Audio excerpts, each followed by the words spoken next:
ayan guys, update na natin kung anong araw ngayon. May 26, 2024 kung saan soft opening tayo ngayon ng Diwata Paris dito sa Quezon City. So itong tinatayuan ko ngayon, ito po yung Morning Star Street sa Sunville Subdivision.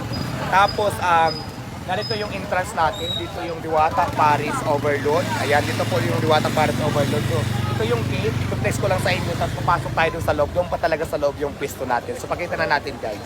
Let's go!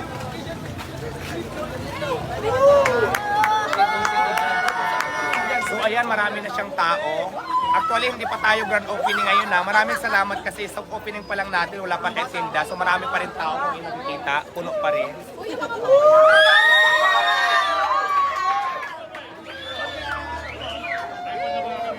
Ayan, nakikita natin, di ba?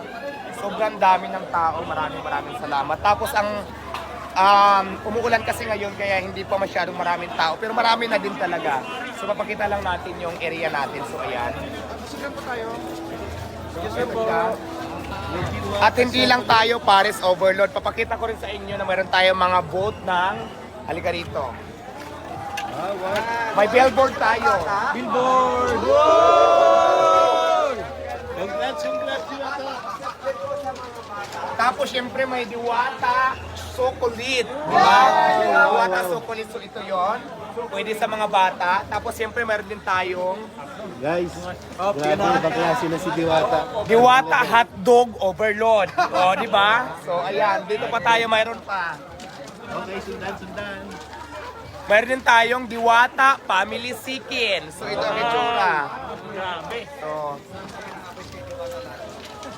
mayroon din tayong Diwata Spaghetti Overload. Wow. So ayan, magbubukas yan sa June 2 sa grand opening natin. At syempre pa guys, ngayon, ipapakita naman natin ngayon yung dining area natin. Ay, dining area yung kitchen pala. Kitchen kung saan lulutuin yung mga pagkain natin. Ito yung sinasabi ko, mas in-improve, mas pinaganda, mas pinalinis, at mas pinasarap. So ito na po yung final true. Saring, dito na tayo. So, asa na yung aking cameraman?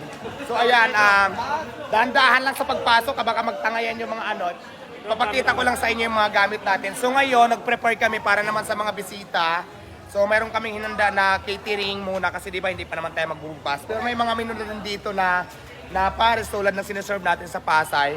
Pero hindi pa masyadong marami kasi papatikim lang natin sa lahat ng tao nandito ay yung magkakasya lang. Kaya nga po, importante kanina sinasabi namin mag-register bago pumunta kasi soft opening pa lang naman natin para lang mabudget natin kung gaano karami yung tao. Kaya importante yung nakalista. So ito na, papakita ko muna sa inyo yung mga gamit natin, yung mga pinaglulutuan, yung kitchen natin. Ito sa public to para makita nyo gaano kalinis, gaano ka in-improve ni Diwata Paris. So let's go.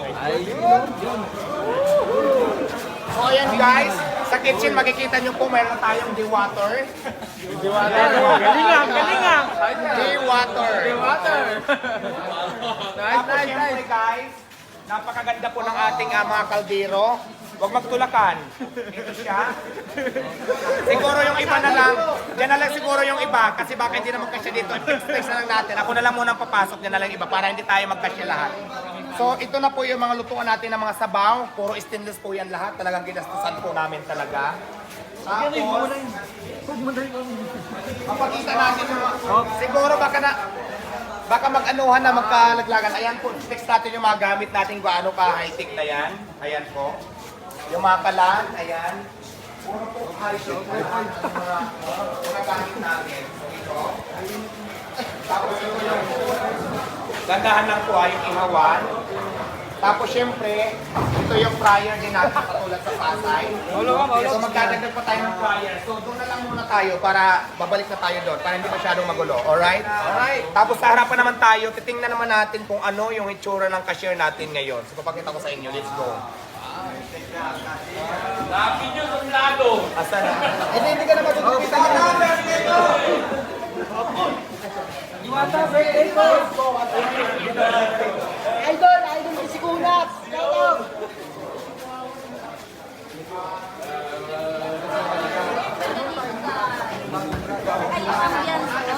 Oh, tika lang. Oh, excuse me. Up. Asan na yung videographer ko? Alvin, Alvin.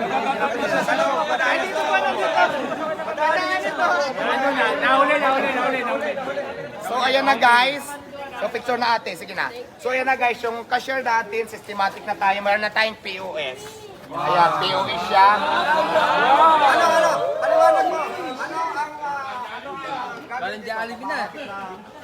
Halimbawa po, mag-order kayo, pipindutin lang yan, touchscreen yan lahat.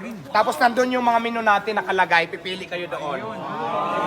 Tapos ang kagandahan natin dito guys, kasi kung maraming tao, hindi lang dito, pwede rin mayroon din dito nakatayo na nagpipindot-pindot na kung ano yung mga order nyo, konektado na yan dito. Para pagdating nyo dito, nakaready na yung order nyo.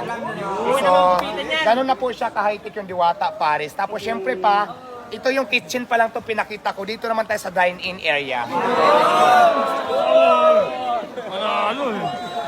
Tingnan natin doon sa kitchen, nag-order tayo. Ito na po yung dine-in area. Ito sa camera.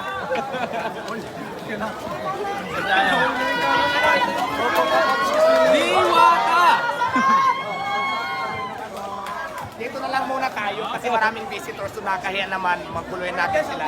So after natin mag-order doon sa kitchen, tinor ko na sa inyo. Ito naman, dito naman kayo pwedeng kumain.